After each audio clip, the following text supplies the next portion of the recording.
One. Well, hey, everybody. This is Eric Walter with Your Next Step Coaching. Thank you so much for joining us. And on this call today and in this conversation, I want to talk about how to transition your church to new leadership, really developing that succession plan that you hear people talking about. And the person that I feel like who has done the best job of this is my father-in-law, Steve Gandy. So, Steve, welcome. Hey, Eric, thank you for having me. I'm glad to be here today. Absolutely. Absolutely. So, Steve, you pastored Arlington Church for over 30 years. Was that correct? Yeah, a little over 30 years. So it's 30 years and probably almost 6 months. Wow, that's incredible. So you got to a point in your ministry where you recognized you needed to transition the church and you were beginning to retire and you were thinking about that. So tell us, just in a couple of minutes succinctly of how you actually transitioned the church to new leadership. Yeah, when I turned 60, I had been at the church for 25 years, and I began thinking then about a succession plan to help the church. Really, I thought that someone who'd been at the church as long as I've been there, it would be difficult for the church to bring a new pastor in after I left. Right. And so I began to think about how can we accomplish something that would be helpful to the church and would make the transition of me leaving after 25 or 30 years a lot easier for the church and for the person coming in. And so I began to really think about it and pray about it then. And there were a lot of things that followed, but 5 years after that, it became a success. That's awesome. So what specifically transpired in changing and transitioning the church to new leadership? Yeah, the plan was to transition someone who already was on staff at our church. We'd had a young man, his name was Rick, who had been our student pastor for 15 years. He'd been at the church for 17 years, and he was already beginning to preach and had already shared with me that he planned to go into the pastorate in just a few short years. He wasn't going to stay in the student ministry his entire ministry. And so I began to talk with him about would he be interested in becoming the pastor of Arlington. And of course, he was very excited about not just the fact of that possibility, but the fact that I would like for him to do that. And so we began to plan and pray at that point. And I tell you that one of the big things was just being patient and allowing things to fall in place one thing at a time and not get something in front of something else that was going to create problems down the road. And so for the first 2 years, we just prayed and planned and really developed an action plan that we felt like would be successful. And after those 2 years, we then presented that information to our elders and wanted to give them time to really digest it, think about it. And so for several meetings, we came back together and talked about the plan and what was involved in it, and gave them an opportunity to help us tweak it if it was needed, and also to give us ideas. And I was very pleased that they were all very enthusiastic about the possibility of me transitioning out and a new pastor that was already on our staff becoming the new pastor. And then, of course, we brought the staff in as well during that time, the rest of the staff. And after that, we invited our deacons and the rest of our church leaders in on the plan. And we had about 50 people in the room when we laid this out before them to say, here's what we'd like to do, and here's the way we think it can be successful. And they were all very enthusiastic about it. And so what it did was, over a period of 3 or 4 years, it allowed the information to leak out to the church family rather than just dump it out on them in one meeting, which I realize now was very important because a lot of times too much information at one time for a church is not a good thing. It Oh yeah. becomes a negative thing because they begin to think of all different kinds of Yeah. reasons why this is not going to work. And so it really helped to uh, divide it up that way, to bring in our staff, then our elders, then our deacons, and the rest of our church leaders, which included the heads of ministries and Sunday school teachers, all of those kinds of folks in the church that we knew were going to be significant to Hmm. really making this successful. And so that was sort of the way that we laid it out. What I really like about what you said, there's like three or four things in there, but I love the fact that you guys developed a plan. You allowed yourself years to execute this plan. You took it to your elders. You allowed them a part of the process in creating the plan too. And you abided by those concentric circles of communication where you start small, then go to the next level, then go to the next level, then go out and things like that. So over, I would imagine, 3 to 4 years, by that time, people began growing comfortable to the idea of, number one, a transition, and number two, to Rick being a part of, being the leader after the transition was over, correct? Right. And in fact, I had people, they would approach me with two different questions. One, they would say, "I've heard you're retiring. Is that true?" And two, "I've heard that Rick's going to become our pastor. Is that true?"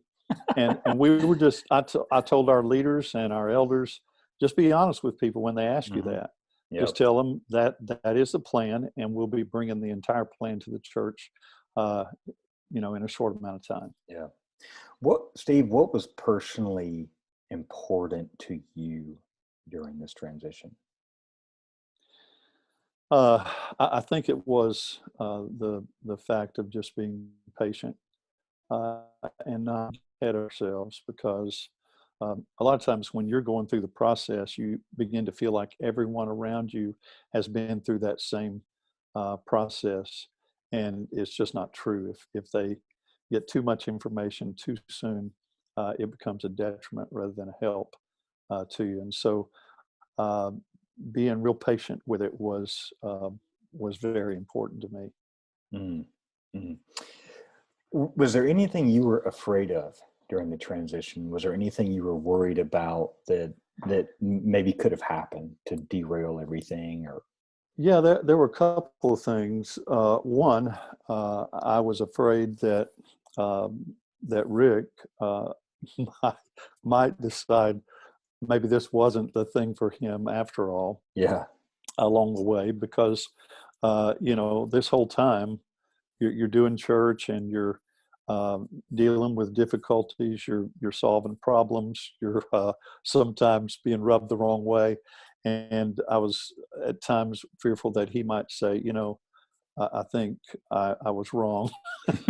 this is And not for I me. don't think I want to go in that direction. Or the other thing was just that the plan would fail. And Mm, I felt like if the plan failed, then, they were going to lose senior pastor and they were going to lose the student pastor, because not yeah, because the plan failed, but because he planned to go into the pastorate anyway. yeah, And so those two things were always kind of heavy on my mind. yeah, And of course, I was able to constantly reinforce that with Rick, to say, are you sure? We'd go through a difficult weekend or a difficult week, and we'd come yeah. back on Monday and talk about it and say, are you still okay with this? Right. And of course, each time he was fine with it. That's good. That's good. Well, and I know somewhere in your mind you're thinking, I've invested 30 years of my life into this place. You know, I'm sure somewhere you were thinking, "Okay, I really want this transition to go well because, I did, and that's one of the reasons why we developed an action plan that we felt like would actually work, in addition to just including our leadership at different levels Mm-hmm. along the way, we actually had a plan in place that um, we were, well, after I'd been there for 25 years, Rick had begun preaching on a consistent basis. I included him in every series that we had, and he preached every time I was gone. And so it added up to more than 12 times a year that he was already in front of the people preaching and sharing scripture and really becoming familiar with what that was like in front of the congregation in an early service and a late service every Yeah. Sunday. The other thing that was helpful during that time was that the church sent me on a 3-month sabbatical, and Rick was able to fill all of the pastoral responsibilities while I was gone. In fact, he only called me one time while I was gone, and he handled everything. And he had his hands full during those 3 months. And so it really gave the church an opportunity. Not only did it give Rick an opportunity to see what it was going to be like to have that responsibility every week, pretty much 24 hours a day, Mm-hmm. but it gave the church an opportunity to see what he was going to be like in that situation as pastor. And so it only followed naturally that when I came back from sabbatical, that's when we decided to go ahead and bring this to the church because the information was already out there. People were just waiting for us to set a date. And it just afforded us a great opportunity that fall.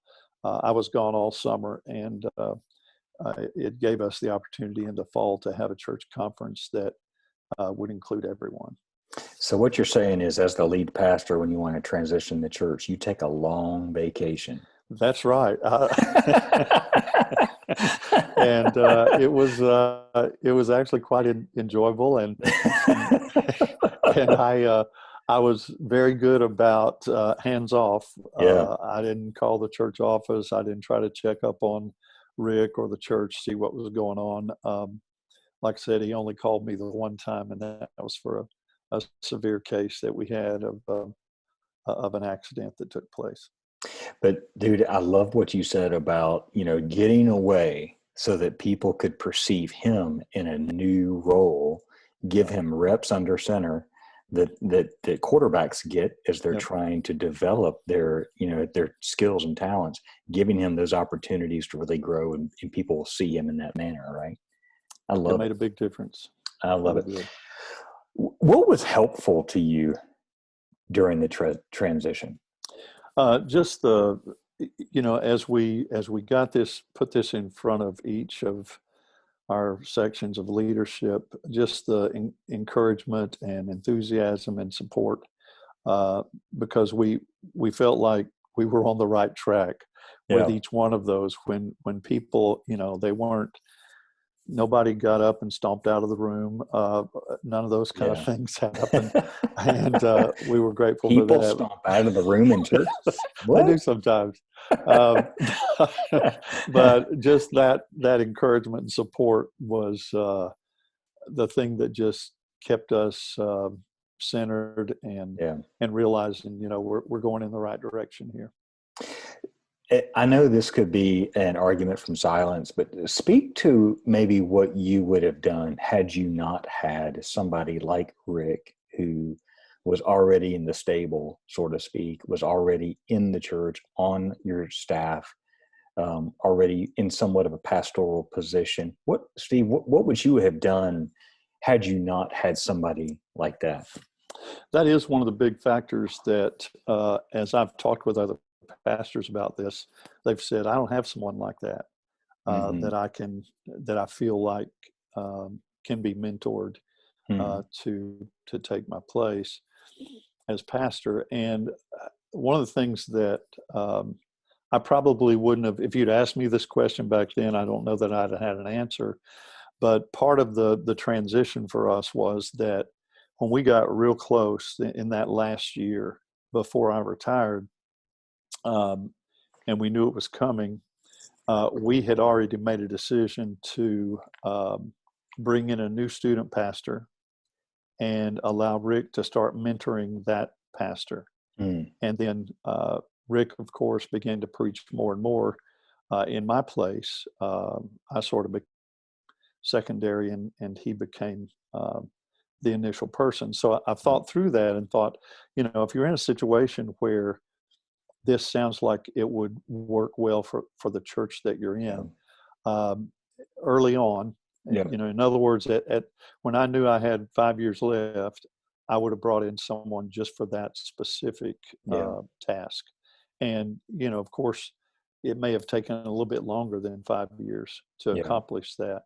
But I think that's a good direction to go in, to say, I'm going to bring someone in intentionally to mentor them, so that when I leave, there's a smooth transition to the next pastor without a lot of stalling and issues. Because one of the things that prompted me to do this was pastors I've talked to through the years who'd been at their church a long time said it was one of the worst things for them and one of the worst things for their church when they left, simply because it took them sometimes 3 candidates that some of them stayed a year or year and a half before they actually found someone who was going to be there for the long haul. Yeah. And so during that time, the church goes down, people leave, they get disgruntled, and they feel like they've been abandoned by their pastor. And it also gives the pastor a bad feeling, because he wants the church to be successful, or he should. And so you want those things, in the years beyond your service there, to go well. And so thinking about it now, if I had not had someone on staff that had already been familiar with the church, I would have tried to bring someone in and mentor them to fill that same role. That's good. Bringing them in on the front end with the knowledge they would have that, hey, you will be the pastor. That's right. After 4 or 5 years after I retire. I like that. Now, you glossed over this real quick, but when you said, allowing Rick to be kind of the guy and me stepping back, how did you have to keep your ego in check and be willing to step aside like that? Because that's tough for a lot of men to be able to do that. Was there anything you specifically were able to do there that you could share that was helpful for you, that may help other people? Yeah. And this is one of the issues that I think pastors who resist this kind of transition, that's the main reason why they resist it, is because they don't want someone to come in and do a better job than they did. and so it is one of those issues. And what happened for me was that early on, Rick would preach in my place after I felt like he was ready. This was prior to us even discussing this whole scenario. He would preach, and I would have people tell me, in fact, I had a man call me while I was on vacation. Rick had preached that morning. He calls me up, and he says, if you keep letting Rick preach, he's going to be better than you. And I said, well, that's the whole idea. And at the time, I said that sort of with tongue in cheek. I don't think I really meant it. It sort of hurt my feelings. But I began to think about it at that point, that it's okay for you to bring people around you that are better at some things than you are. And of course, we had a number of guys on staff who were good communicators. Rick was just one of them who had the most experience at it. And so it was one of those things you just kind of resolve in your mind. Plus, some of the things that I had read helped me work through that. I think there were some things by Andy Stanley that he had written in some of his books that his own personal struggle with it helped me kind of think through, well, you know what, that's something to really consider. Hmm. And in ministry, we don't need to feel like we're the only ones who can do what we do. Man, that's so good. That's so good. To me, I think that's one of the things that I saw you demonstrate such humility, um, and be able to pass the church on, and be so secure in who you are and not feel threatened by that. Man, I'm gonna tell you what, that was a model. I loved it so much. How did this whole transition affect your family? Yeah, well, on the front end of it, I don't think I think it affected them in a positive way because they had plenty of time to think through the idea that I was no longer going to be the pastor after a particular date out in the future, and they could see all the things that we were doing. They were in on the front end of things, knowing how this was going to transpire and that Rick was going to become the pastor, and sort of how we were taking steps to accomplish it. Um, on the back end of it, I made a decision that maybe wasn't in their best interest. I had made a promise to Rick that I would move out of the community so that uh, he could actually be the pastor and not feel like people were calling me all the time or running things by me instead of him. And so when the time came, it was time for us to move out of the community, and we only lived a mile and a half from the church. And I really had not talked to my family through that well enough for us to have a really all the action plan went into planning the transition for the church instead of our family. Right. And so it put us in a bit of a predicament uh, when, when we had to move in a short amount of time. And but they've adjusted very well since then. So what you're But saying, so what you're saying is the new house came with a doghouse. for a while, yes. So I would say if you're going to do this, make sure that you plan if you're out of the community. And I think Yeah, I think it's an important thing. It's not necessary all the time, yeah. uh, but I think for some communities and pastors, it's necessary to give the new pastor, uh, give him the reins and let him be the pastor. Well, and what you bring up is a great point, because we often don't recognize the relationships that people in our family have in the local church around us. We may be the paid staff member or the pastor of the church, but we can often maybe overlook in the execution of the action plan. We may be so busy in tunnel vision with that we may forget that. So I think that's great advice. Not just an action plan for the church, but one for the family Yeah, too. it's true. That's great. That's good stuff. What would you advise to a pastor who is in the same situation you were, that is looking probably at a situation where he may be um, wanting to retire, or maybe wanting to transition in some sort of way? um, what kind of advice would you give to that particular person right now?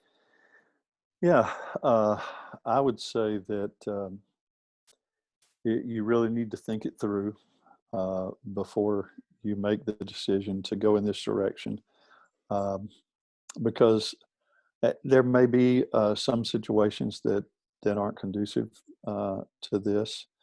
Um, but I think if the church is large enough and you're multi-staffed, um, you're probably in a good position to do that. And I would say be patient with it, and don't be afraid to um, give that person that you're going to transition, that you've been mentoring for a while. Don't be afraid to give that person your blessing when it comes right down to it. one of the things that we did in the final couple of months that I was there, I did a series of sermons to sort of prepare the church for what was about to happen. And then on my final day there, I preached that day. We had one service, one large service. I preached. We did an installation service for the new pastor, and then he preached that day. And it was a good way to pass the baton, so to speak, and say, this person has my blessing as your previous pastor. I like that. I want you to accept him as Yeah. your new pastor. And so that'd be one of the big things, not to be afraid to do that. Yeah. Steve, why do you feel like it's important to be able to physically show your blessing on that new pastor? Yeah, well, I think it's important for the new pastor to say, here's a man that he didn't just believe in me behind closed doors. He Yeah. believed in me in front of the entire congregation, and let them know that. And I think it also says to the church, this is someone, you've been their pastor now for however many years. For me, it was 30 years.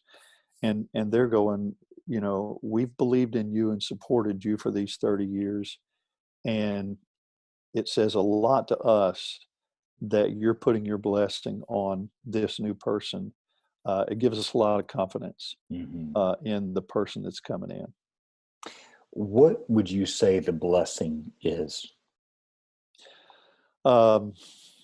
Just that here's a person that's proven themselves. Here's a person that I believe in completely. Here's a person that you can trust. Here's a person that loves God. In fact, one of the things that I shared about Rick was that he was the most evangelistic person that I knew in my ministry. That he loved Jesus and wasn't afraid to tell people about it. And so I think for me that was what it meant to me to give my blessing, was to really reinforce some of those things that were true about him. I love that. I think that's fantastic. Is there any other advice you would give to someone in this situation besides, really helping that person have your blessing? Be patient. Well, I would say one other thing is that it's not going to just be smooth sailing. That there will be a few roadblocks, and one of the roadblocks was people saying, I don't know that I can ever view Rick as anything other than a student pastor. And a lot of them weren't saying this to me, but they were saying it out there. And what I tried to do, and what my advice to other pastors would be, is don't be afraid to go face to face with people who are conflicted about this. Because really what you find out is they're not really concerned about whether or not this person will ever be viewed differently than a student pastor. What they're concerned about is that they're losing you. They're losing someone that they feel comfortable with. And they don't know how they're going to feel about the next person. And so what you learn, if you're not afraid to go face to face with them, is the truth about what's behind what they're actually saying. And so I would say, don't be afraid to talk to people about it. I love that, of just going to people and just don't avoid that conflict, but just say, hey, help me understand why you feel this way. Yep. And then it's kind of what you say. What you find out is they're more upset about losing you probably than having the other person to become the pastor. True. Man, that's so good. Yeah. That's so good. Steve, this has been a blessing. You've been such a mentor for me in my life. And I just can't describe how much you mean to me, and just what I witnessed watching you transition Arlington in the way that you did. So unselfish. And just did a wonderful job at that. And I wanted to be able to let other people hear how God used you to pivot and transition this ministry, Arlington Church, and under a new leader into a whole new direction that is going very well today. So you've got a lot to be proud of.